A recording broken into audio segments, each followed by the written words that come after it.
Syllabus göstərdim sizə. Bu kurs müddətində nəyi öyrənəcəyik. Facebook, Instagram, Google, LinkedIn reklamlarına birazdan baxacağıq. Eyni ilə də digital marketinqdə ATL, BTL, TTL reklam növlərinə. Ondan sonra content marketing öyrənəcəyik. Content marketing nədir? Bildiyiniz əslində bütün bu yazdığımız bu ayrı-ayrı modulların hamısı bir zəncir kimi düşünün. Bir-birinə bağlanmış zəncir ki, zəncirin ən başında content durur. Yəni məsəl üçün hər hansı bir reklamı sabah optimizasiya eləmək istəyəndə ki, yaxşılaşdıraq, yenə birinci ən qaçacağımız yer content olacaq. Contentdə nəyi dəyişək? Yəni videomu yenidən çəkək və yaxud da ki, sözlərimi dəyişək, insanları cəzbləsin. O ingilislərin məşhur sözü kimi, yəni content kraldır həqiqətən də. Ona görə ən önəm verdiyimiz yer o contentdir. Ondan sonra Instagram, Facebook tərəfi. Burada detallı girib baxarsınız. Mən ümumi olaraq deyirəm. Piksellərin qurulmasından tutmuş, Business Suite-də detallı olaraq ayarları göstərəcək sizə. Bugün ən böyük qarşılaşdığımız problemlər odur ki, Business Suite-dən məsəl üçün biz yeni bir junior kimi işə birini götürəndə Business Suite-i tam olaraq istifadə edə bilmirlər. Okay, bəlkə də kursda keçirilibdi, yadından çıxıb, bəlkə də tam o detalları keçirilməyibdi. Məsəl üçün mənim yadıma gəlir, öz təcrübəmdən desəm, Türkiyə ajansında kim gəlirdisə, istər müştəri olsun, istər junior işə girən olsun, burada bunlara Business Suite-də access vermək vardı. Orada fərqli-fərqli accesslər verirsiniz. Onlara çox çətinlik çəkirdilər. Axırda mən özüm bir video çəkdim, həm də YouTube-a da yerləşdirmişəm, baxa da bilərsiniz. Necə olmalıdır? O YouTube videonu göndərirdik ki, və ya da ki, həm yeni girənlərə, həm də müştərilərə göndərirdik ki, buradan baxıb access verə bilərsiniz. Halbuki ən sadə prosesdir bu. Yəni bunların detallı olaraq göstəriləcək. Piksellər olsun, dediyiniz kimi, reklamların bir-bir hamısını göstərəcəyik. Fərq olaraq isə biz sizə sadəcə reklamların buradan yaradıb, burada məsəl üçün bitirməlisiniz, onu göstərməyəcəyik. Onunla bərabər öz təcrübəmdə indiyə kimi nə qarşılaşmışıqsa, hamısını sizə bir-bir deyəcəm. Yəni məsəl üçün sabah xarici bazarında işləyə bilərsiniz, Azərbaycan şirkəti olsun və ya da ki, Azərbaycan bazarında işləyə bilərsiniz. Bir-bir qeyd edəcəm ki, okey, məsəl üçün bu sahədə biz mesaj reklamı vermişik, 2000, 3000, 4000 dollar pulu ayrılıbdır, amma heç bir nəticə almamışıq. Amma lead reklamı vermişik, çox yaxşı nəticə almışıq. Və bu artıq sizdə bir case olacaq, siz özünüz də qeyd edəcəksiniz. Sabah hər hansı bir yerdə işə girəndə, yəni sizə deyəndə ki, belə bir deyək ki, tip sahəsində reklam çıxmaq istəyirik. Siz artıq bilirsiniz ki, lead reklamın yox, birbaşa mesaj reklamını çıxaq və oradan sizə yaxşı nəticə gələcək. Nəticə Eynən. Yəni sizə də nəticə gələndə də onsuz da rəhbərliyə qarşı da yəni bir növ başınız daha yuxarı olur və daha çox qazanmış olursunuz. Artıq yəni maaş artımı istəyə bilirsiniz və ya hər bir şey eləyə bilirsiniz. Ona görə sizinlə bütün təcrübələrimizi hamısını ötürəcəm, hamısını paylaşacağıq sizinlə. Bunu internetdə bəzən paylaşırıq, amma hamısını paylaşa bilmirik. Amma kurslara artıq hamısını paylaşa bilirik. Çünki bu hamısı internetdə paylaşılmır deyə rahat sizinlə paylaşacağıq. Ondan sonra strategiya, hədəf təyin etməliyik. Burada digital marketing planının qurulması olsun və ya da ki, marketing strategiyası olsun, ödənişli reklam, ödənişsiz reklam. Çünki məsəl üçün bəzi reklam, məsələn paid, owned və earned media var. Bu nədir? Onu izah edeyim sizə. Bir paid dediyimiz ödənişli reklamlar vardır. Biz Google-da, Meta-da reklam verə bilərik. Bir də vardır. Bundan əlavə siz hər hansı bir nəsə paylaşırsınız. Bundan sonra kimsə onu götürür, share edir, dostuna göndərir. Yəni məsəl üçün biz kursla bağlı video çəkib paylaşdıq. Siz baxdınız, bəyəndiniz, dostunuza göndərdiniz ki, belə bir kurs vardı. Bu qazanılmış mediadır artıq. Çünki biz heç bir pul buna xərcləməmişik, amma siz yoldaşlarla paylaşmısınız deyə biz oradan bir növ bilindiyimiz artıq. Ondan sonra Google reklamlarıdır. Google reklamları Azərbaycanda ən detallı syllabus bizim kursdadır hal-hazırda. Çünki bütün təlim verən yoldaşlarımızı da bilirik, tanıyırıq onsuz da, hamı bir-birinin syllabusunu bilir. Ona görə çox rahatçılıqla deyə bilirəm. Google reklamlarında Azərbaycan bazarını Google dəstəkləmir. Azərbaycan reklamları çıxanda çıxmaq çox çətindir. Bu necə çıxılır? Bu clogging ads dediyimiz məsələlər var. Bunların hamısını sizə göstərəcəyik. Hansı ki, bu algoritmadan bir növ yan keçib, yəni algoritma icazə vermədiyi reklamlar çıxırsa artıq. Onları sizə necə olunur, onları öyrədəcəyik.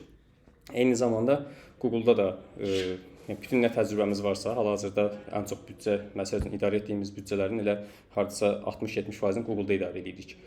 Orada da nə təcrübəmiz varsa bir-bir sizə izah edəcək hamısını. YouTube-dur. Bir çox syllabusda YouTube-u siz Google-un içində görə bilərsiniz. Çünki YouTube reklamları Google-dan verilir. Amma biz bunu tam ayrı bir modul kimi işləyəcəyik üzərində. Çünki YouTube dediyimiz yəni ümumi bir şey deyil ki, onu biz Google-un içində keçək. Bunun özünün SEO-su var, bunun özünün strategiyası var. Bunun özü bugün bir çox bizim özümüz belə, bəlkə sizdə hər hansı bir axtarış edəndə artıq YouTube-da eləyir bir çox adam. Yəni Google-da deyil də birbaşa YouTube-da axtarırıq. Bu strategiya necə qurulmalıdır, orada necə qabağa çıxmalıyıq, onları göstərəcəm. Ondan sonra LinkedIn olsun. LinkedIn də eyni qaydada çox güclü platformadır. hal-hazırda mən işə girdiyim, bayaq sizdən qabaq yoldaşlara deyirdik. Keçənlərdə bir xanım qeyd eləmişdi LinkedIn-da ki, LinkedIn-dan güclü day yoxdur. Həqiqətən də elədir. Bütün hara girmişiksə, öz LinkedIn profilim sayəsində girmişəm. Oradan baxıblar, dəvət göndərdilər və yaxud da ki, biz dəvət göndərmişik, girib birinci LinkedIn-ə baxıblar, profilinə. Çünki LinkedIn profilində həm paylaşdıqlarınız, həm də sizin işlədiyiniz şirkətlərdə şirkət rəhbərləri olsun və yaxud da ki, yoldaşlar olsun, onlar sizə rəy bildirə bilirlər. Orada artıq girib daha rəq görürlər ki, bu çalışdığı şirkətdə həqiqətən də şirkət rəhbəri buna falan rəy bildiribdir. Bu məsələlərə görə çox güclü platformadır. Bunu da ayrı izah eləyəcəyik. İndi bundan sonra kanalları göstərəcəm. Orada da üstündən keçəcəyik LinkedIn reklamları necə olur. Eynilə LinkedIn reklamı da Azərbaycanda dəstəklənmir. Çünki Azərbaycan bazarı balaca olduğuna görə bizim bazarla işləmirlər. Amma bunu necə verə bilərik? Biz onu sizə göstərəcəm. Belə öz кейslərim üzərindən göstərəcəm. Email marketing. Email marketing çox adama günümüzdə aktual gəlməyə bilər. Çünki məsəl üçün stiker satırsınızsa, email marketingdən istifadə etməyəsiniz. Və yaxud da ki, siz digital bir səhifə yaratdınız ajansla bağlı, email marketingdən istifadə etməyəsiniz, siz sosial media reklam verəsiniz. Amma siz sabah hansı bir korporativ işə girsəz, məsələn mən bu gün Investazda işləyirəm. Bu yatırım şirkətidir, bəlkə də adını eşitmisiniz. Burada müştərilərimiz çoxu, yəni premium müştərilərdir, hansı ki gün ərzində ofislərində oturub birinci açıb emaillərinə baxırlar. Biz də email marketinqlə gəlirlərimizin böyük bir qismi email marketinqdən gəlir. Ona görə onu da modulda əlavə işləyəcək sizinlə. Remarketing nədir? Remarketingdə bildiyiniz üzrə hamımızın görürük, trend yola giririk, hər hansı bir çantaya baxırıq və yaxud da ki, ayaqqabıya baxırıq, çıxıb başqa platformaya girəndə artıq o bizim qabağımıza çıxır. Və yaxud da ki, biz onu add to cart eləyirik, almırıq, qalır. Artıq siz Facebooka gələndə və yaxud da ki, başqa bir platforma açanda sizin qabağınıza reklam çıxardırlar ki, sizin orada add to cartda falan məhsulunuz var, gəlin ona 10% endirim veririk, artıq gəlin bunu yenidən alın. Bunların hamısı remarketing sayılır. Cloaking Ads dediyimiz, Cloaking Ads Azərbaycan bazarında heç bir kursda yoxdur və heç bir fərdi təlim verən müəllimlərdə də yoxdur. Özünüz də bugün çox rahat yazıb baxa bilərsiniz akademiyaların silabuslarına. Niyə yoxdur? Çünki Cloaking Ads dediyimiz əslində qanuni reklam yox, qeyri-qanuni reklamlardır. Məsələn, Google qanuni reklamlar dəstəkləmir. Biz artıq lazımdır ki, biz burada qeyri-qanuni eləyək. Qeyri-qanuni dediyimdə burada hüquqi problemi yoxdur. Sadəcə Google-un botundan keçə bilir qeyri-qanuni. Məsəl üçün bu nədir?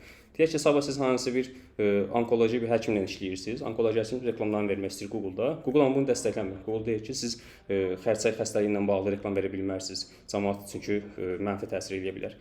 Və yaxud da ki, rinoplasti ilə bağlı, burun əməliyyatları ilə bağlı Google bunlara artıq icazə vermir.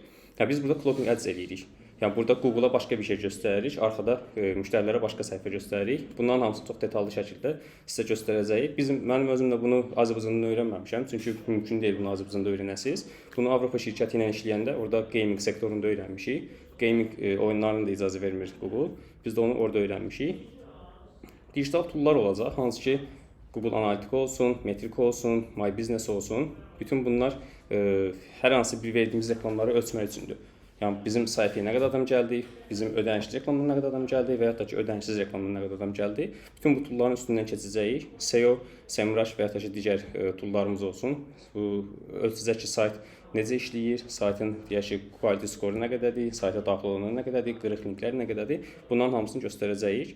Ondan sonra SEO-dur. SEO nədir? SEO-da nələr edə bilirik ki, ödənişli deyil də ödənişsiz çıxsın. Bundan sonra yenə göstərəcəm nəticələrdə sizə onda. SEO nədir əslində? Search Engine Optimization deyirik buna. Yəni siz Google-da hər hansı bir pul ödəmədən yazdığınız mətnlərdə keywordləri qeyd edirsiniz. Məsəl üçün bir biznes qurmusunuz, sticker biznes qurmaq istəyirsiniz. Orada artıq stickerlə bağlı məqalələr yazıb yerləşdirirsiniz. Ondan sonra kimsə axtarış eləyəndə Azərbaycanda sticker yazanda birinci yerə kiminsə ödənişli reklamlar çıxacaq, amma ikinci yerə sizinki çıxacaq. Çünki siz orada həmən keyworddən istifadə etmisiniz. SEO da budur. Ondan sonra karyera məsələsi. Bu çox önəmli bir şeydir əslində. Hansı ki, dediyim kimi, akademiyalarda biraz üstündən keçirilir. Deyirlər ki, okey, referans verərik və yaxud da ki, siz sertifat aldınız, iş bitdi. Yəni, belə bir şey yoxdur. DMI sertifatını da alsanız, fərqi yoxdur. Nə sertifatı olur olsun. Çünki bir neçə dəfə qarşılaşmışıq. Akademiyalardan DMI sertifatı ilə gəlib, DMI sertifatı olmayanlara task vermişik intervyu vaxtında. Task eləyə bilməyiblər. Çünki bunlar hazır gəlmirlər intervyulara. Biz karyerada nə edəcəyik? Karyerada birincisi sizin buradan sonra, yəni CV-ninizin düzəldilməsi olsun. Qarşı tərəfdə işə götürən necə fikirləşir? Çünki özüm də oradayam deyə, özüm bilirəm ki, biz necə fikirləşirik, nələrə baxırıq.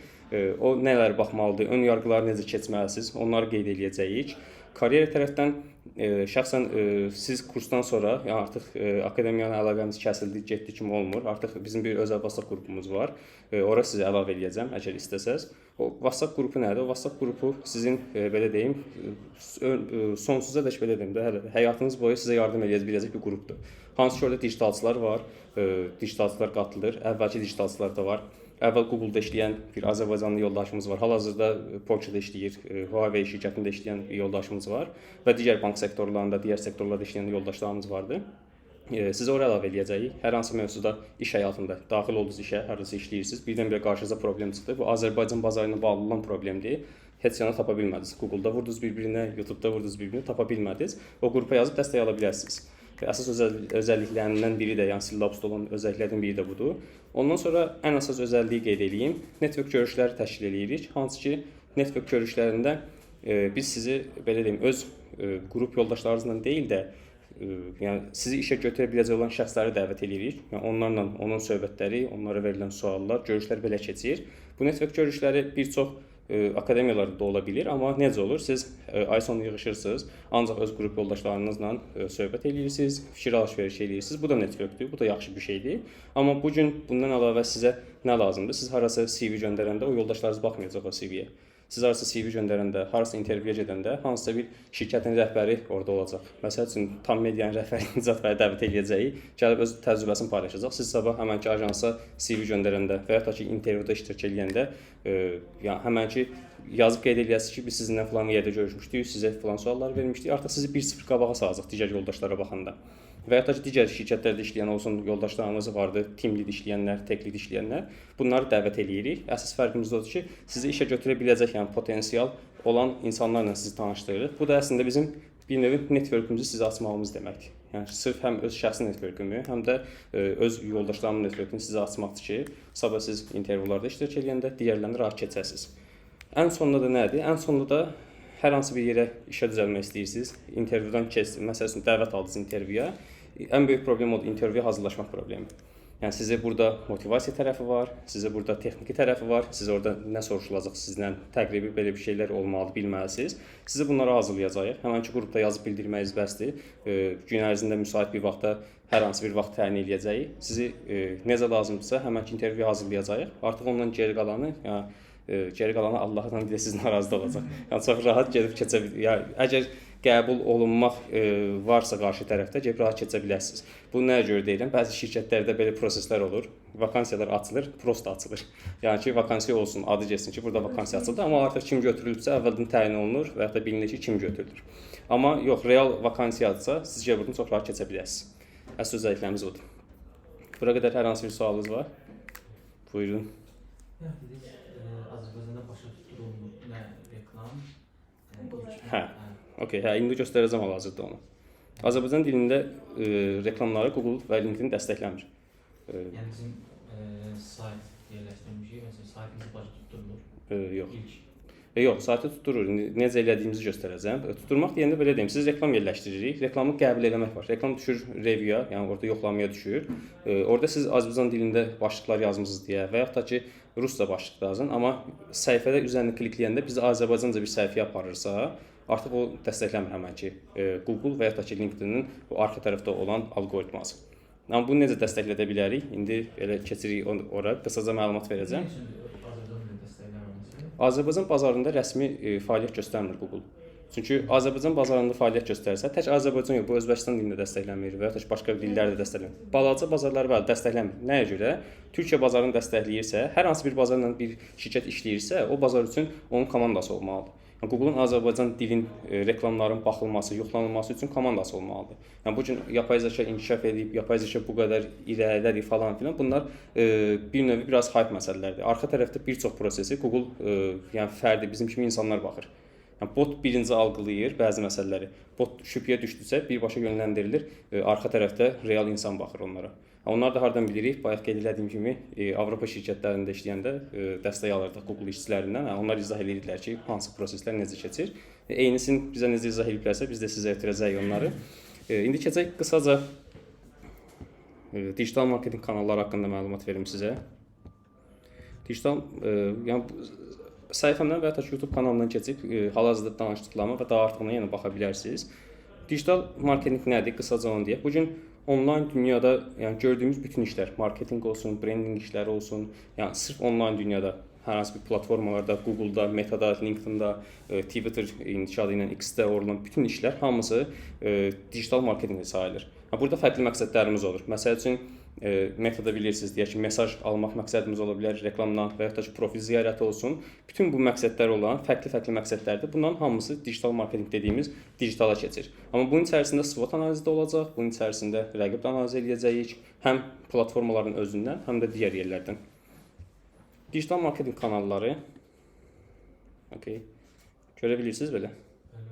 Okay.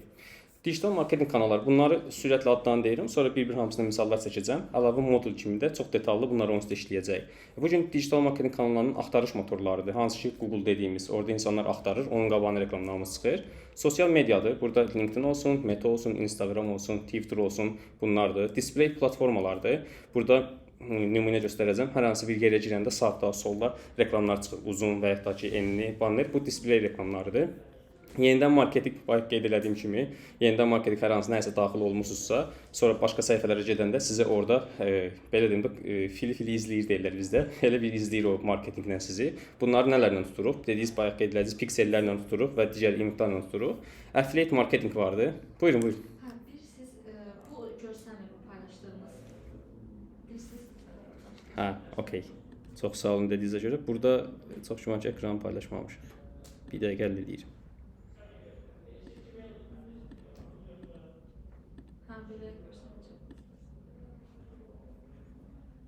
Okay. Elnur bəy, görə bilirsiniz sunumu? Alo. Bəli, görürüm. Okay. Digital marketinq kanalları nədir? Digital bayaq görmürdünüz deyə tez başdan qeyd edeyim. Axtarış motorları, sosial media, display, yenidən marketinq, affiliate marketinq. Affiliate marketinq nədir? Biz hər hansı bir şirkətlərlə işləyirik. Məsəl üçün gedirik 5 dənə oyun şirkətidir. Oyun şirkətlərinə deyirik ki, biz sizə trafik göndərəcəyik. Bunun üzərindən siz bizə ödəniş eləyin. Sonra gəlirik öz səhifəmizi yaradırıq. Burada qeyd edirik ki, birinci yerdə, ikinci yerdə, üçüncü yerdə, dördüncü yerdə bu oyun şirkətləri var. Və yaxud da ki, hər hansı bir satış olsun. Deyək, paltar satırıq. 5 dənə mağaza ilə razılaşırıq. Deyirik, biz sizin saytınıza trafik göndərəcəyik. O 5 mağazanı gətiririk öz səhifəmizdə, orada sıralayırıq. Məsələn, bu affiliate marketinqdir ki, biz ora gələn adamların üzərindən komissiya qazanacağıq. Bu da necə olur? Məsələn, mən reklamı daha yaxşı bilirəm, amma o paltar dükanları yaxşı bilmir. Mən gəlirəm, trafiki çəkirəm öz səhifəmə. Öz səhifəmdə də deyirəm ki, ən yaxşı məsəl üçün paltar dükanı budur. Birinci sıraya qoymuşam. İkinci sırada budur, üçüncü sırada budur. Oradan siz gəlib hansına keçid edəsəz, mən gedib məsələn paltar dükanının onun komissiyasını alıram. Deyirəm ki, bax, mənim üzərimdən sizə gəliblər. Affiliate marketinq budur. Bunu da indi göstərəcək detallı olaraq. Linklər vardı. UTM linklərimiz vardı. Onların hamısını izah edəcək. UTM linkləri nədir? Siz mənim üzərimdən gəlibsə, orada fərqli razılaşmalar var. Məsəl üçün klik başına ödəniş alacağıq buradan. Bunu necə biləcəyik ki, nə qədər klik gəldi mənim üzərimə? Hər şirkət üçün UTM linki düzəldiləcək. Yəni bu influencerlarla işləyəndə də belə olur. Məsəl üçün biz ayaqqabı satırıq. Bunu açmışıq Trendyoldur. 100 dənə influencer bu ayaqqabını satır. Bəs yaş buna necə nəzarət olunur ki, bu hansı influencerdan nə qədər satış gəldi? Yəni görsəz, bəlkə də fikir vermisiniz. Influencerların özü link yerləşdirirlər. Link bio-da da deyirlər və ya da hər hansı bir link yerləşdirirlər. Eynən. Orada UTM dediyimiz kodlardan istifadə olunur. Azərbaycan çox inkişaf edəmir, yeni başlayır. Bəli. Amma xarici influencerlara baxanda Trendyol daxil olandan sonra demək olar ki, influencer marketinq bizdə biraz inkişaf etdi. Həmənki yerdə bizim şirkətin, Trendyolun ona verdiyi spesifik linki yerləşdirir. Sizə ayrı link verir, yoldaşınıza ayrı link verir, başqasına ayrı link verir. Sizin linkin üzərindən kimsə gəldisə sayta, artıq oradan tutur ki, bu link üzərindən gəlib, bundan bu qədər alış-veriş eləyibdi, bu məhsula keçibdi, ondan sonra sizə komissiya ödənilir. Yox, UTM linki linkin arxasına əlavə edəcəyimiz bir linkdir. Məsəl üçün orada indi kodları göstərəcəm necə yazılır növbəti dərslərdə. Sadəcə orada qeyd qoyulur ki, bu filan yerdən gəlibdi, bu Google-dan gəlibdi, bu Meta-dan gəlibdi. Linkin arxasından tuturuq. Onu da Google analitikdən və yaxud da ki, digər CRM-lərdən görəcəyik ki, hansı səhifədən, hardan gəlibdi, hansı linkdən gəlibdi. Onların hamısını bir-bir izah edəcəyik. O çıxışı bizə verirlər, yəni ikimiz də görürük. Yəni linkin bəli indi göstərirəm hal-hazırda sizə. Yəni linkə baxsaz əslində bilərsiniz. Link qısaldılmayıbsa, hər hansı bir yerə girəndə Trendyol və ya da ki başqa yerə girəndə görürsünüz ki, çox uzun linklər var. Baxırsınız ki, bu qədər linklər var. Orada linki artıq oxuyasınız, özünüz görəsiniz ki, orada linkdə nələr yazılıbdı. Çox vaxt orada siz deyirsiniz və faiz, sual işarəsi belə, amma onların içində qısa-qısa sözlər yazılır. Faiz nida məsələn bərabərdir Facebook, faiz nida bərabərdir filan məsələn söz. Oradan biləsiniz özünüz. YouTuberlər məsələn saatda bir link yerləşdirirlər. O da ona. O fərqli bir məsələdir. Onun istəsiz qeyd edilən axırda sizə deyim tam olaraq nədir? Videonun içərisində olacaq. Bundan sonra birə-bir ünsiyyət kanallarımız var. Hansı ki göstərəcəyim üzrə bu SMM-dir və SMM deyirəm, SMS məsələsi, telefonunuza gələn SMS-lər və yaxud da ki Gmail vasitəsilə və yaxud da ki Zəng vasitəsilə sizə çıxırlar. Bir də content marketinqdir. Siz blog və yaxud da ki podkast çəkib yayımlayırsınız, blog yazıb yayımlayırsınız. Bu da content marketinqdir. İndi bunların bir-biri üzərindən keçim, amma əlavə də olaraq çox detallı şəkildə onsuz da bunların hamısını modullarda öyrənəcəyik. Bu sual verirəm. Bəs bu olur ki, məsələn mən hansısa bazara girmək istəyirəm, orada hansı məhsul daha yaxşı olar, onun araşdırmasını necə edirlər? O zəhmiyyət bizdə formalaşır. Onun zəhmət olmasa qeyd edin, ən sonda onun hamısını izah edeyim sizə. Çünki nəyə görə ən sonda deyirəm izah edeyim? Ola bilər ki, sizin verdiyiniz sual 5 dəqiqə sonra onsuz da mən burada izah edəcəm növbəti slaydda.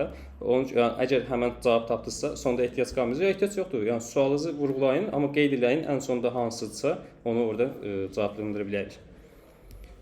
Okay, burada slaydlar demək olar ki, öz кейsim üzərində göstərəcəm ki, daha real olsun, başqa bir şeyləri göstərməyim deyə.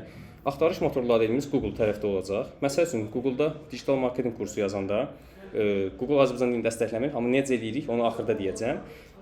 İndi elə fikirləşək ki, bu dəstəkləyir Türkiyə bazarı kimi. Elə fikirləşək ki, Google bizim dili dəstəklədi. Burada məsələn bu gün digital marketinq kursu yazanda sizin qabağınıza birinci sponsorlu reklamlar çıxardacaq. Yəni məsələn hal-hazırda yazsaz, birinci yerdə digital marketinq kursu mənim reklamımı görəsiniz. İkinci yerdə başqa bir akademiyanın kursudur. Onun da rəhbəri bizim yoldaşlardandır. Amma üçüncü yerdə reklam görə bilməyəsiniz. Çünki bu gün akademiyanın bir çoxu Google-da reklam çıxmır, sadəcə sosial media üzərindən reklam çıxır. O da qeyd etdiyim clopping məsələlərdir. Bundan sonra Div Akademiya məsələsini çıxıb. Div Akademiyada aşağıda gördüyünüz kimi burada artıq sponsorlu deyil. Bayaq qeyd etdiyim ki, SEO məsələsidir. Div Akademiya hər hansı blog yazıb, orada hər hansı bir blogda bu sözlərdən istifadə edibdi. Orqanik olaraq artıq bu üçüncü yerdə çıxır. Bu budur. Bundan sonraki sosial media tərəfi. Sosial mediada yəni bunlar çox güman ki, indi sizə asan gələ bilər. Görürsüz, bilirsiniz. Sadəcə qeyd üçün yenə qeyd etməliyik ki, tam olaraq oturursun. Sosial mediada məsəl üçün Facebookda gördüyümüz reklamlar aşağısında sponsor yazılır, onsuz da bilinir. Sağ tərəfdə olan reklamlar var da, hansı ki bu balaca olan reklamlar. Google-da biz reklam verəndə orada seçirik. Yəni display və ya da ki partner getsin yerlərdə göstərsin və ya göstərməsin. Bu sağdakı reklamlar həmənki o seçdiklərimizə görə təyin olunur. Əgər onları seçməsək burada göstərməyəcək. Amma seçdiksə burada göstərəcək o da. Instagramdır. Instagram reklamlarını da bildiyiniz kimi elə sponsorlu yazılır. Oradan bilirsiniz necə reklam olduğunu və ya da ki kəşfiyyata girmisinizsə artıq burada da sponsor yazılır. Hər hansı bir paylaşımda bu əgər reklamdırsa üzərində sponsorluq yazılacaq onda. Bundan sonra LinkedIn-dir. Bu LinkedIn məsələsinin üzərində biraz dayanacağıq. Çünki eyni ilə Google kimi fikirləşin. LinkedIn də Azərbaycan dilini dəstəkləmir. Amma biz bunu necə eləyirik? Elə bu slaydda göstərəcəm onu. Məsəl üçün LinkedIn reklamı çox qabağınıza çıxmaya bilər, kurslarla bağlı, hər hansı təlimlərlə bağlı. Çünki vermək demək olar ki, biraz qəliz məsələdir deyə hər adam onunla əlləşmir və çox gözəl bir qeyd edirlər. Bayaq dediyiniz kimi LinkedIn reklamı çox bahadır, biz orada reklam vermirik. Halbuki LinkedIn reklamı bahadır, amma yəni siz oradan bir conversion alasınızsa, geri dönüş alasınızsa heç bir bahalığı yoxdur. Yəni siz orada 1 manat qoyub 100 manat götürəsinizsə, yəni niyə də verməyəsiniz? Sadəcə verilə bilmir deyə biraz onun üzərindən səthi keçilir ki, bu LinkedIn reklamı bahadır, keçək digər reklamlara, amma elə deyil əslində. Burada məsələ nədir? Məsəl üçün mənim reklamım qabağınıza çıxsa, görəsiniz ki, posterin üzərində sözləri türkçəyə çevirib biraz şeyləmişik. Məsəl üçün digitalçılar üçün digital marketinq kursu yox, üçün yəni için yazmışıq. Və yaxud da ki, burada olan yerə qəsdən bilərəkdən qrammatik səhvlərlə yazırıq. Və yaxud da ki, başlıqları qrammatik səhvlərlə bilərəkdən yazırıq ki, LinkedIn bunu Azərbaycan dili kimi algılamasın. Çünki onların bir botları var, o bot dili algılayır. Məsəl üçün, bugün Google Translate-ə də daxil olsanız, Google Translate-də gəlin sizə real olaraq da göstəreyim. Bəli, bu şəklin üstündə göstərir. Bax, bunu Google necə algılayır, onu göstərim sizə. Dil algıla burada məsələsi var. İndiyə kimi Google eyni alqoritma ilə algılayır. Məsəl üçün, bura yazanda hər hansı bir söz yazacağıq. Bu sözü hansı dil kimi bu bot algılasa, Google-un reklam tərəfdə eyni botla işləyir. Bunu çox adam bilmir, artıq siz bilirsiniz. Məsəl üçün digitalçılar üçün yazıram bura. Yəni baxın türkcə alqıladı. Amma indi bir dənə bura baxın, rəqəmsal marketinq yazacağam. Rəqəmsal yazan kimi Azərbaycan dili alqıladı. Artıq yəni bundan sonra sizin reklam təsdiqlənməyəcək. Çünki Google bunu artıq Azərbaycan dilinin olduğunu bildi. Biz bunu nə edirik? Məsəl üçün burada gəlirik, varsa bəzi yerlərdə eləyirik. Məsəl üçün yox, əgər bilinmədisə çalışırıq yenə biraz dəyişək. Məsələn, rəqəmsal oldusa, okey, ingiliscə alqıladı. Demək reklamımız keçəcək. Yəni çox sadədir əslində. Sizin bilməyən birisi üçün LinkedIn-də sizin reklamınız qarşınıza çıxsaydı, indi bildiğinizdə. Bəli.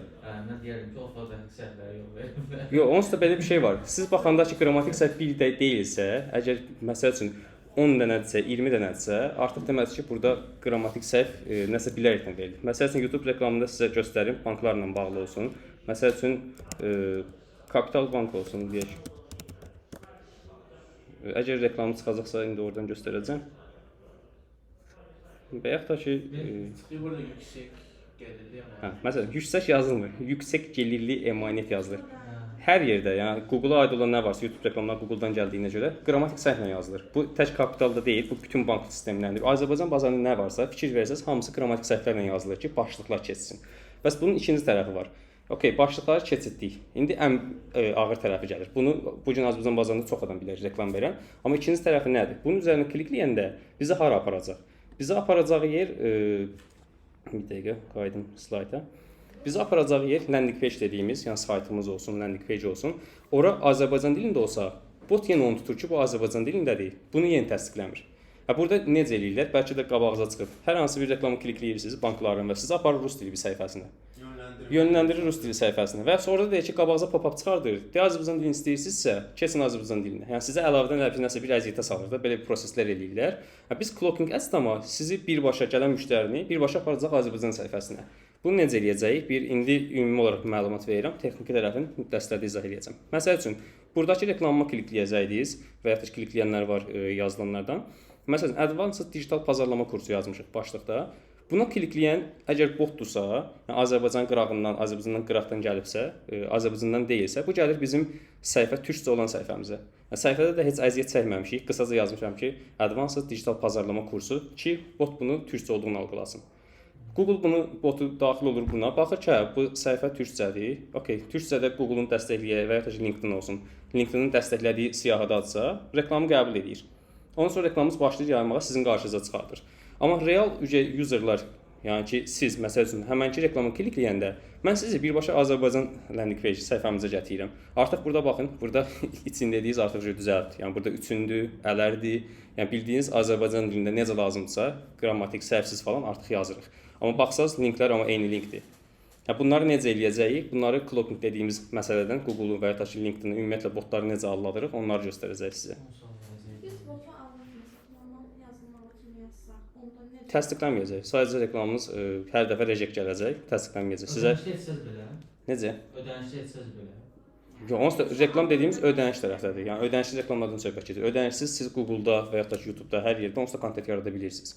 Amma siz Google-da yəni qabağına reklam çıxartmaq istəyirsinizsə, digital marketinq kursu yazan, onsuz da ödənişsiz burada gördüyünüz kimi, məsəl üçün digital marketinq proqramlaşdırmaq görürsüz, ödənişsiz olaraq onsuz da şeylə yazıla bilir, Azərbaycan hərfləri ilə. Amma reklam üçün çıxarda bilirsinizsə, burada artıq yəni şeylə yazıla bilməz. Burada baxsaz bir çoxunda türkçəyə oxşadılmış qrammatik səhvlərimiz vardır. Ödənişli olmasına rəğmən reject Bəli, alırıq. bəli. Yəni ödənişli olsa belə Google onu dəstəkləmirsə, yəni o reject alasınız ona. Yəni burada fikirləşə bilərsiniz ki, axı bəs Google-a biz pul vermək istəyirik, amma Google dəstəkləmir. Çünki Google-un elə bir alqoritması, elə bir əməkdaşları yoxdur ki, baxsın ki, bu reklam qanunidir yoxsa qanunsuzdur. Ona görə avtomatik reject gəlir ona. Üzr istəyirəm, dersin davamlı onlayn qoşulanlar. Buyurun. Okay.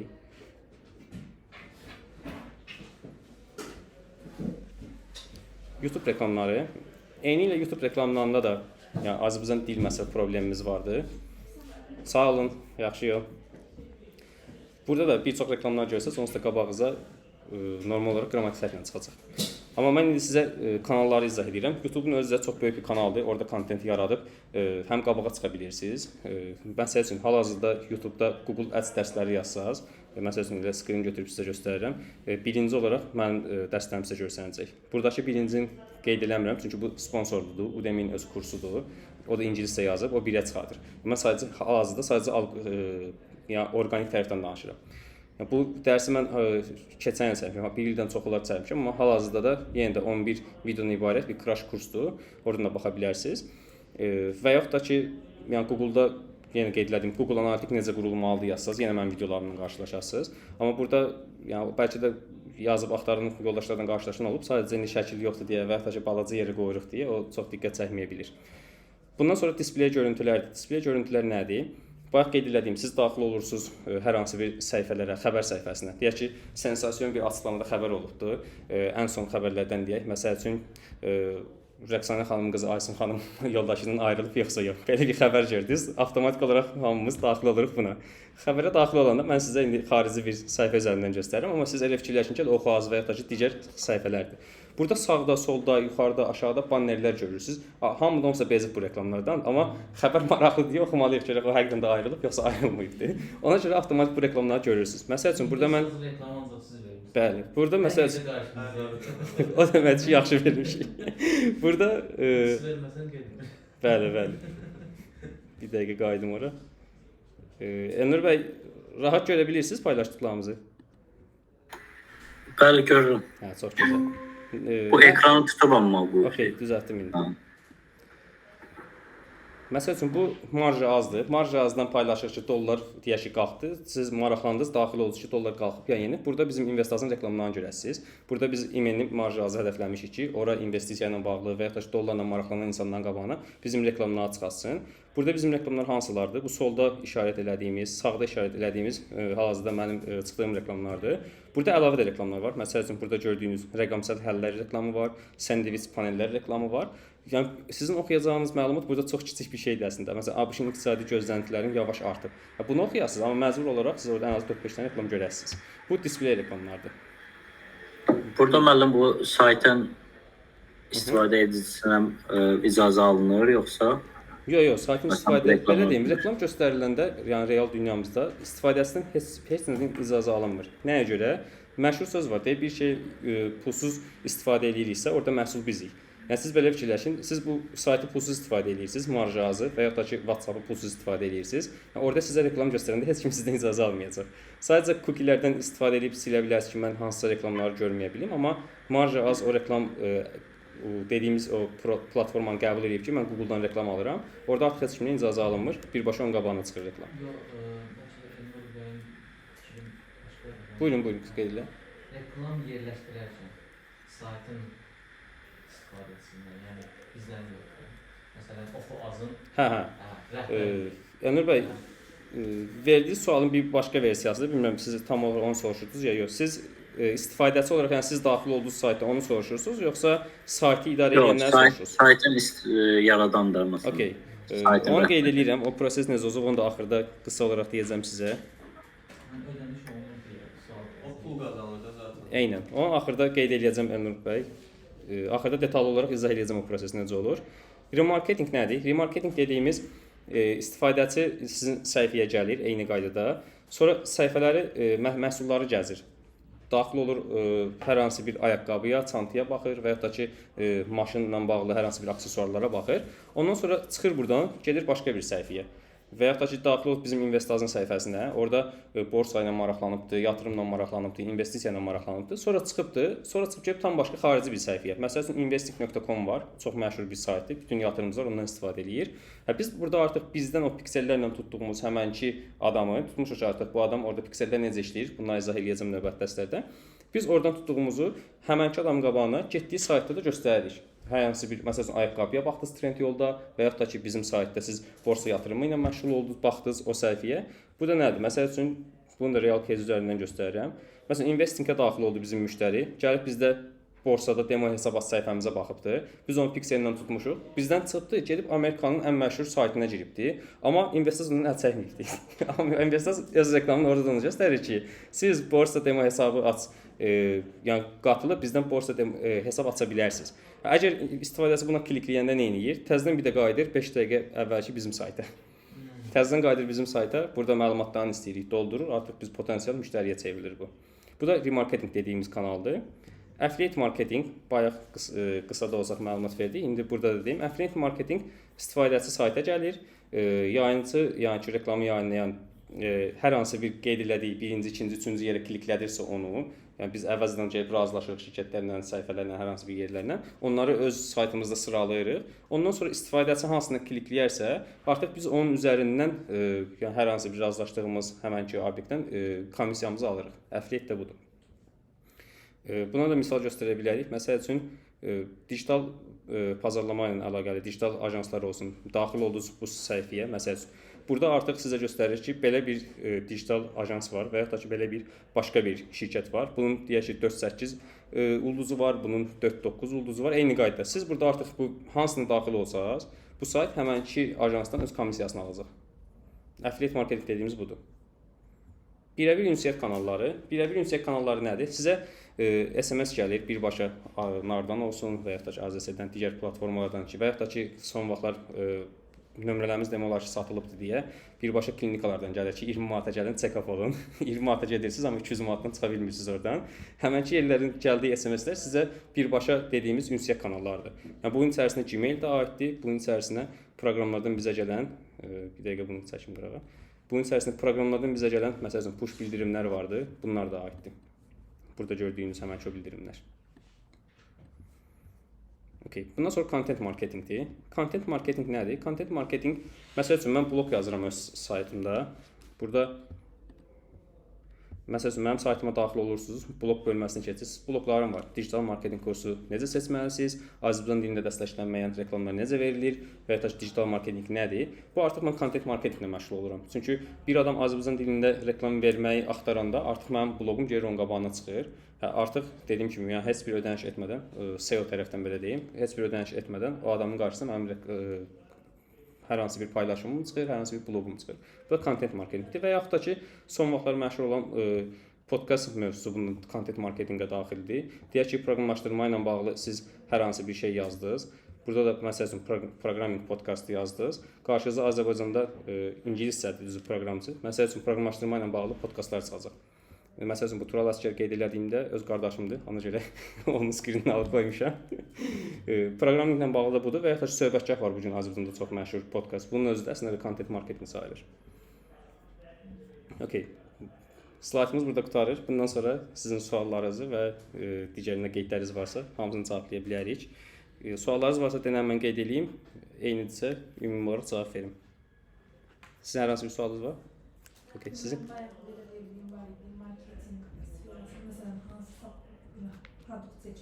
Okay, bazar analizini deyirsiniz. Okay. Okay. Ümumi məlumat verəcəm, amma sonra bir-bir onsuz dəstəmizi də göstərəcək. Hər hansı bir sualınız var sizin bura qədər? Sizdə? Sualım var ama Buyurun. remarketing hakkında. Biz mesela Invest Az'a giririk mesela. Ondan sonra hansısa başka bir sayta giririk. Yani Invest Az bilir ki hansı bir saytlara giririk belə. Okay. Qeyd edirəm, indi onu da izah eləyəcəm. Okay. Sizin hər hansı bir sualınız var? YouTuber. Hə, okay. Hə, onu qeyd eləmişəm. Okay. Bir də reklam yerləşdirərkən rəhbər. Okay. Altıda Elnur bəyin qeyd elədiyi sual var idi, reklam yerləşdirmə məsələsi. O sualı mən. Okay. Sizin var hər hansı bir sual? Tam var. Okay, tamam. Elnur bəy, sizin əlavə bir sualınız var və ya da ki, Nurgün xanım, hər hansı bir başqa sualınız varsa cavablandıraq onları da. Xeyr, yoxdur. Okay. Onda başlayaq saytlardan icazə alma məsələsində. Elnur bəy bayaq birinci qeyd elədiyiniz məsələdən. Bir sayta reklam yerləşdirəndə o sayt iki cür çalışma prosesi var. Məsəl üçün bu saytlar var, Marjaz və ya da ki, digər saytlar olsun, həkimlərlə bağlı saytlar ola bilər. Bunların iki cür qazanc yerləri var. Bir Google-dan aldıqları, yəni Google-un reklamlarını qəbul edirlər deyə AdSense dediyimiz bölməsi var. Onları orada qeyddən keçirirlər. Google artıq onlara reklam verir. Orada sadəcə ümumi olaraq seçə bilirlər ki, mən saytımda bu tip reklamların verilməsini istəyirəm. Məsəl üçün yatırımla bağlı ancaq reklamlar çıxsın. Yəni hər hansı həkimlə bağlı məsəl üçün reklam veriləcəksə Google-da bu mənim saytımda çıxmasın. Ümumi olaraq seçirlər bunu, ümumi başlıqlar seçilir. Ondan sonra həmənki Marjazda məsəl üçün yatırımla bağlı biz Invest Az verib və ya da ki, rəqiblərimiz verib, artıq ondan asılı olmadan gedir çıxır onun saytına. Yəni o seçəndən sonra da ona qarışa bilmir. Artıq Google bunu çıxardır. Google hər hansı bir o seçdiyi bölmələrlə reklamların onun qarşısına çıxardır. Bu bunun bir qazanc yoludur. Google buna əlavə olaraq komissiya ödəyir ki, sən öz saytında mənim reklamlarımı yerləşdirmisən. İkinci qazanc yolu isə birbaşa qeyd etdiyiniz birbaşa əlaqədir. Biz birbaşa əlaqəyə keçirik marjazla və ya da ki, digər saytlarla. Onlara deyirik ki, biz sizin məsəl üçün hər hansı bir yerdə sağda, solda, yuxarıda olan yeri ümumiyyətlə almaq istəyirik. Orada heç bir reklam göstərilməsin, heç bir rəqibimizin orada reklam getməsin, ancaq biz görsənək. Onlar artıq kod tərəfdə ora bizim reklamı yerləşdirirlər, oradan da bizim reklam görsənir. Bu da bunun ikinci yöntəmində qazanc növləridir. Yəni o sizdən ödəniş alır da. Bəli, o bizdən ödəniş alır. Burada artıq birbaşa özləri müdaxilə edə bilir. İstədiyi vaxtı dayandırarlar, istədiyi vaxtı deyirlər ki, yox qəbul eləmirik və hətta ki, hər hansı proses artıq birbaşa özləri ilə olur. Bu iki cür qazanc növüdür. Yəni ikisi də olur. Bir sual verin. Bayaq dediniz ki, Google-dan gələn reklamlardan qazancı necə əldə edirlər saytlar? Google AdSense dediyimiz bölümdən qeyddən keçirirlər. Orada artıq onlara bir platforma verilir. Onları da növbəti dərslərdə göstərəcəm sizə. Google-dan gələn bir müəyyən bir komissiya ödəyir onlara. Deyir ki, məsəl üçün gün ərzində onun müəyyən bir şərtləri var. Ay ərzində sizə 500 min trafik gəlibdi. 500 min trafikə görə mən sizə məsəl üçün rəqəm deyirəm, $100 ödəyirəm. Yəni belə bir ödəniş platforması var. Onlara ödənilir. Onlar da istədikləri vaxt indi oradan pul çəkmə məsələləri. O zaman Google onların məsələn saytın nə qədər istifadəçisi olduğunu, nə qədər daxil. Əlbəttə, yəni nə qədər adam trafik gəldi, bəli. AdSense Ondan dediyim telefonu da qoşursunuz sayta. Bəli. Ona reklam təşkil edir. Bəli, Google onsuz da ölçür. Məsələn, sizin bu gün aylıq 1000 və ya ki 300-400 trafik adam varsa, Google sizə reklam verməyəcək yəni normal olaraq. Belə tıklamaya baxır sadəcə olaraq. Bəli. Bəs verdiyi reklamı seçə bilir də, yəni saytın rəhbəri. Yəni saytı. Dediyim kimi başlıqlar şəklində əlbəttə seçə bilir. Hər hansı bir sahədə olsun ya. Seçdiklərindən kənara çıxa bilirmi? Yox, seçdiklərindən kənara çıxa bilməz.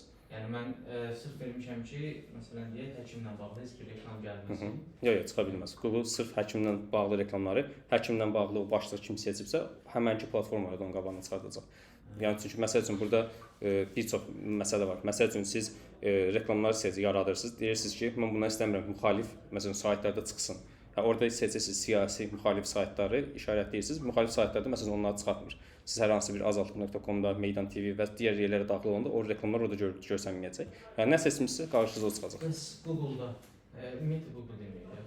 Bir platforma yaratmaqdan ötürü, bir sayt yaratmaqdan ötürü icazə almaq lazımdır. Məsələn. Qeyd edeyim, digər suallara cavablandırıb keçimizin sualı. Ondan sonra bazar analizi məsələsi deyirsiniz. Hər hansı bir bazara daxil olursunuzsa, bu gün platformaların içindən bizə verdiyi bəzi seçənəklər var, istifadə edə bilirik. Məsəl üçün Meta Ad Library dediyimiz bir bölüm var. Meta Ad Library-yə daxil olursunuz. Siz görürsünüz ki, Azərbaycanda kim metada reklam çıxır. Şirkətin adını yazırsınız, orada çıxır. Onun növbəti dəstədə onu göstərəcək. Buradan onsuz da bir analiz edə bilirsiniz. Məsələn, orada sizə triklər deyim, life hack kimi deyim. Məsəl üçün siz hər hansı bir sahə ilə bağlı sayt yaratdınız, reklam çıxmaq istəyirsiniz. Bunu bilmək istəyirsiniz ki, rəqibləriniz hansı reklam uğurlu olub, çünki copy-paste eləməlisiniz və çünki hamı copy-paste eləyir. Ən yaxşı trik nədir? Daxil olursunuz Meta Ad Library-yə, oradan baxırsınız rəqiblərinizə. Görürsünüz ki, rəqibləriniz orada göstərir də bu reklamı açıb 3 gün sonra bağlayıb, açıb 1 həftə sonra bağlayıb. Demək ki, bu uğursuz reklam olub ki, bunu 1 həftə sonra bağlayıb. Amma gördünüz ki, orada hansısa reklamı açıb, o 2 ay qalıb orada, 3 ay qalıb orada. Demək ki, bu reklam uğurludur ki, bu 3 ayda bunu davam elətdirir. Tez copy-paste edirsiniz, öz posterinizi yaradıb, sözlərin kiçik bir dəyişikliklər edirsiniz. Ondan sonra özünüz reklam verirsiniz və 90% ehtimalda normal olaraq o reklam tutmuş olur. Yəni yaxşı geri dönüş gətirmək olur. Və hətta ki, eyni ilə Google Transparency dediyimiz Google-un öz bir library-si var. Orada da eyni metoda kimi baxırsınız ki, bu şirkət Google-dan nə reklam verib, hansı ölkəyə verib, nə reklamları veribdi. Bunlar bizə platformanın verdiyi proseslərdir, onun içərisində görə bildiyimiz. Və hətta ki, rəqiblərinizi analiz etmək üçün Google Auction Insight dediyimiz bölmə var. Əgər sizin Google-da aktiv şəkildə reklam verirsinizsə, bir yerdən sonra Google sizə deyir ki, bax, səninlə bərabər bu saytlarda reklam verir. Onlar da məsəl üçün səninlə üst-üstə düşən mətnlər bu qədərdir. Sən tez get mətni dəyiş. Sən onları analiz edirsən, gəlib mətni dəyişirsən. Və yaxud da ki, bax deyir ki, məsəl üçün kurs yazanda, digital marketing kursu yazanda sənin reklamın 100 dəfə çıxmaqdan, məsələn 100 dəfə reklam göstəririk, onun cəmi 10 dəfəsində sən çıxırsan. Sən get elə optimizasiya elə ki, 100-ündə sən çıx, və yaxud da ki 90-ında sən çıx, və yaxud da ki 50-sində sən çıx. Bunu da özün Google-dan araşdıra bilirsiniz. Bundan əlavə olaraq, fərqli platformalar var artıq. Bunlar nədir? Məsəl üçün Keyword Tool var. Siz hər hansı bir bazara daxil olasınız. Deyək ki, biz bu gün Cəzair bazarına digital sağlıq turizmi ilə bağlı digital marketinq reklamları veririk. Cəzair bazarında məsəl üçün biz keyword toolundan istifadə edirik. Görürük ki, orada Google-da məsəl üçün burun əməliyyatı nə qədər axtarılıbdır və yaxud da ki, yəni onkologiya ilə bağlı hər hansı bir şey nə qədər axtarılıb, orada bizə keywordlərin siyahısını verir. Biz məsələn ora rinoplasti yazanda göstərir ki, rinoplasti və ona uyğun olan 10 dənə söz, biri 5000 dəfə axtarılır, məsələn ay ərzində.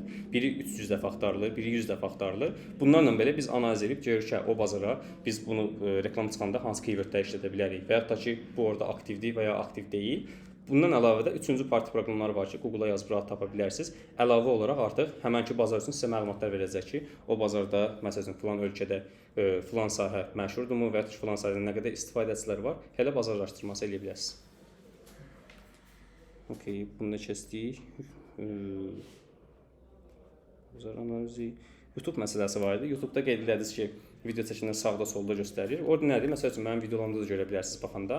O ümumiyyətlə sadəcə YouTube-da həmin videoda sizə verdiyi bir seçənəkdir. Məsəl üçün siz Google Ads dərsləri çəkmisiniz. İndi keçmişəm Tag Manager dərsi çəkmişəm. İndi istəyirəm ki, orada Tag Manager dərsinin qutarına yaxın adam görsün ki, yuxarıda kart açılsın. Desin ki, bu adamın, bu blogerin YouTube-da Google Ads dərsləri də var. İstəsən kliklə get ona da bax. Orada seçdiyi kart dediyimiz bölmələr var. Orada kart artırırsınız. İstədiyiniz yerə artıra bilirsiniz. Əvvələ, ortaya, axıra, hər hansı bir saniyəni çəkib özünüz artıra bilirsiniz. Ona görə də məsələn sağda, yuxarıda klikləyin, gedin filan videoma. O həmənki bir şey. O yəni hazırlama yeri deyil o. Reklam yerləşdirənlər də var. Məsələn deyir, bu ürünün deyir sağ üst tərəfdə linkini yerləşdirmişəm deyə. Eyni qaydada dediyim kimi kartı yerləşdirəsiniz. Linki həmənki dediyim kimi o hər hansı bir video və ya da ki o prosesdə başlığa yazılacaq. Onsuz sonra klikləyəndə videoyu yox, aparacaq sizi həmənki o linkə. O məsələdir. Amma bu dediyiniz proses yəni hər hansı bir marketinqin fərqli bir qolu deyil. Onu demək istəyirəm ki, bu həmənki videonun içərisində sizə verilən bir seçimdir. İstədiyiniz yerə o kartda yerləşdirə biləcəksiniz. Elə platforma sayt məsələsinə gələndə, platforma sayt yaradanda nədənsə icazə alırıq, elə bir sual bir də dəqiqləşdirmək istəyirsiniz? Məsələn, bir sayt yaradıramsa. Məsələn, deyək ki, müxalif bir partiya sayt yaradır. Dövlətin icazə almalıdır. Ya heç bir qaydada ümumiyyətlə sayt yaradanda heç kimdən icazə almırsınız. Ya sayt yaratdım, saytın hardansa review'dan keçəcək, elə bir proses də yoxdur. Domeni alırsınız. Domen deyilən bir şey var. Domen nədir? Məsəl üçün bizim saytın adıdır. Yəni məsəl üçün bu gün mənim saytım elvinaskarov.com-dur və ya da elvinaskarov.com ola bilər və ya da ki məsəl üçün evoakademi.az.com bu domen dediyimiz həmənki yerdir. Domeni gedib alırıq domen şirkətindən. Domen şirkətləri var, satılır. Google-a yazsanız rahat görə bilərsiniz. Azərbaycanda online az və ya da ki GoDaddy və ya da ki bir çox beynəlxalq platformalar var. Oradan domeni alırıq. Sonra gəlir bir də hosting dediyimiz tərəf var. Hostingi onu yerləşdirməliyik. Hosting də nədir? Elə ki bir ev kimi fikirləşin. Domeni aldıq, biz onu harda saxlayacağıq? Yəni insanlar daxil olanda bir serverlər olmalıdır. Server məsələləri texniki tərəflərdir. Onları kursun gedişatında daha da izah eləyəcəm. Hostingə bağlayırsınız və salam. Artıq yəni sizin saytınız istəyir müxalif sayt olsun, istəyir oyun saytı olsun, heç bir problemi yoxdur. Siz istədiyiniz mövzuda sayt yarada bilirsiniz. Sadəcə orada ola bilər ki, qanunsuz nəsə məsələn gaming işi görürsüz, kazino reklamları verirsiniz. Ora deyək ki, Google-dan reklam ala bilmərsiniz. Amma Cloud Ads-dən onu da eləyirsiniz. Belə. Başqa nəsə qaldı, cavablamadım. Saytın yaradılmasını necə? Yox, saytın yaradılması ümumi məlumat verəcəyi, amma saytın artıq bir-bir necə yaradılması, eləməsi bu digitalçı işi olmadığına görə, yəni onu keçib sizi əlavə olaraq da yəni beyninizi yormayacağıq. Bu da nədir? Bizim məqsədimiz burada digitalçı bu gün nə lazımdırsa onu öyrətməkdir. Yəni siz bu gün bizim şirkətə gəlsəz, öz şirkətimizdən deyirəm, biz sizdən nə tələb eləyəcəksə, sırf digitalçıya baxın, onu daha yaxşı bilməyinizdir. Nəinki siz sayt bilməyi də bildiniz, amma hərəsindən az-azda nəsə bildiniz, amma digital tərəfdə bilmədiniz. Gəldiniz Business Suite tərəfində access istədik verə bilmədiniz, reklam istədik çıxa bilmədiniz. Artıq digər tərəfə baxan olmayacaq. Amma yox, bu güclü olandan sonra siz digitalı öyrəndiniz, reklamları verirsiniz, artıq istədiyiniz bir səviyyəyə gəldiniz. Ondan sonra siz o həmənki əlavə olaraq deyək ki, bir kurs varsa, WordPress-lə bağlı, artıq o kursu da götürdünüz. Onlar sizə artıq dəyər qatacaq sizə. Amma başda onların heç bir təsiri yoxdur. Yəni məsəl üçün indi biz göstərəcək dərslərdə onsuz izah eləyəcək, amma bəzən görürsüz belə pafoslu şeylər olur, çıxışlar olur, buradan analizlər, buradan belə araşdırmalar, buradan məsəl üçün belə şeylər öyrətdiniz. Okay, siz gəldiniz bizim şirkətə açıq danışaq. Məsələn, junior digital marketing. Sizə kimdir ki, o strategiyanı verən, siz onu yaradasınız? Yəni sizə kimdir ki, məsəl üçün o icazəni verən, siz orada göstərdə analizləri ora getdik, bunu eləsiniz, şirkətiniz uçacaq. Yəni bu olmur. Belə şey, yəni realda belə şey yoxdur. Siz sadəcə nə bilməlisiniz? Siz daxil olduğunuz şirkətə Google Ads-də məsələn strategiya qurmağı bilməlisiniz. Google Ads necə qurulacaq? məsəl üçün də sizə bu reklamlar lazımdırsa, bu optimizasiyalar lazımdır. Biz bunu necə optimizasiya edəcəyik? Biz onları öyrədəcəyik. Məsələn, digital marketinqdə strategiya necə qurmalıyıq? Sizə onu öyrədəcəyik. Amma mən bu gün daxil olduğum şirkətə, hətta mənim özüm belə, yəni bu gün deyək ki, departament rəhbəri kimi daxil olduğum şirkətə, bu gün mənim özümə belə kimdir ki, icazə verəm. Mən ümumi şirkətin hər hansı bir bunun ən-nəvi tərəfi də var. Bunun bizim görmədiyimiz bir çox tərəfi də var. Və orada mən heç kim icazə verməz ki, mən ümumiyyətlə şirkətin hansı bir strategiyasını yönləndirim və ya digər məsələlər eləyim. Mənə sadəcə icazə verilən nədir? Digital marketinq strategiya qur. Get məsələn remarketinq platformaları qur. Facebookda, Google'da, orada, YouTube'da mənə aid olan yerdə strategiya qur. Mənə aid olan Lord'da desəm, mənə aid olan yerdə oyna, elə deyəcəklər. Amma digər yerlərdə sizə onsuz icazə verilmir. Ona görə bu gün sizə tələb olunan nə olacaqsa, sizə onları öyrədəcəyik. Əlavə olaraq da kursdan sonra dediyim kimi harasa intervyuya gedəndə başqa sahədə də olsa, yazım olsa dəstək ala bilərsiniz. Belə. Başqa sualınız var? Okey, onda bugünkü dərsimiz yekunlaşdıraq. Bugünkü dərsin olsa məqsədi görüş və ümumi bir izah eləməkdir. Artıq növbəti həftədən 1-ci, 4-cü günlər saat 19:30-da başlayacaq dərslərimiz. Orada artıq Syllabusda qeyd olunan bütün modulları daha dərindən başlayacaq öyrənməyə və Lord dildə danışmağı niyə sevirəm? Çünki daha yaxşı izah eləyə bilirik. Yəni orada da qeyd eləmişəm öz saytımda da Facebook'un və yaxud da ki Google'un necə lazımdırsa botların aldatmaq olsun və yaxud da ki artıq yəni Facebook'un deyirəyə içindən keçəcəklər. Facebook'un elə bir şey olasınız, yəni çox rahat o reklamları verə bilərsiniz. Yəni verə bilməsəniz belə sabah kursdan deyək ki, kurs müddəti bitdi. Siz sabah reklamları verə bilmədiniz belə, yenə qrupa yazıb bizdən dəstək alasınız, yenə köməklik eləyəcək. Hətta lazımdırsa Endesk açarsınız, özünüz şirkətinizin reklamlarınızı verəcək. Çünki bir yerdən sonra o dəstəklər belə lazım olur. Bu qədər. Mənim sualım bir dənə sualım son. Buyurun, buyurun. Deməli, biz hansı proqramlardan istifadə edəcəyik? Yəni bu ümumiyyətlə bu proses aparanı olur. Prosesdə modullarda göstərdiklərimdir. Google'dur, Instagram'dır, Meta'dır, LinkedIn'dir. Ondan sonra SEO tool'lar olsun, Analytica olsun, Data Studio olsun, ondan sonra SEO tərəfdən olsun, Search Console olsun, My Business olsun. Yəni modullara baxsaz, qrupa əlavə olaraq link göndərərəm, Syllabusun linkini. Orada gördüyünüz onsuz da hər modul özü əslində bir platformadır. Yəni ondan hamısını istifadə edəcəyik. Bu qədər. Başqa? Rəqib analizi eləyəndə, məsələn, biz sferada tutaq ki, kafe. Kafe yazırıq, orada nə çıxır, ondan bilirik ki, bunlar rəqiblər. Meta Ad Library girirsiniz. Məsələn, birinci öz rəqiblərinizə təyin edirsiniz ki, bu şirkətdə bizim rəqiblərdir. Instagramda yazın. Instagrama hər hansı bir kafe satışı yazın, DS hashtag-la yazın. Adamlar onsuz da yazında DS-lərdən hashtag-lardan istifadə edirlər. Bir-iki dənə kafe səhifəsinə girib çıxandan sonra kim reklam qoyubsa onsuz Metada belə bir şey var. Target eləyir, onsuz sizin qabağınıza o çıxacaq. Necə ki, restoran səhifəsi axtaranda girsib çıxırsınız, qabağınıza restorandan çıxır və digərləri. Sizin qabağınıza çıxacaq onlar. Onlar kim reklam verirsə, onsuz sizə o lazımdır. Reklam verməyən çox rəqibiniz deyil, çox güman ki, zəifdir. Reklam verilən bir adını götürürsünüz, qeyd elədiniz. Artıq sizdə bir 10 dənə, 5 dənə bir rəqib yarandı. Ondan sonra Meta Ad Library-yə daxil olursunuz. Dediyim kimi, həmin şirkətlərin adlarını yazırsınız, orada çıxır. Bu şirkət bu reklamları verir. Baxırsınız ki, bu şirkət bu reklamı artıq 1 ayda, 2 ayda verir. Eynisini də əgər sizdə varsa o kafe, bu reklamı dayandırırsınız. Hansı reklam gəlirsə, o reklamı açırsınız, ondan davam edirsiniz. Siz sağ olun.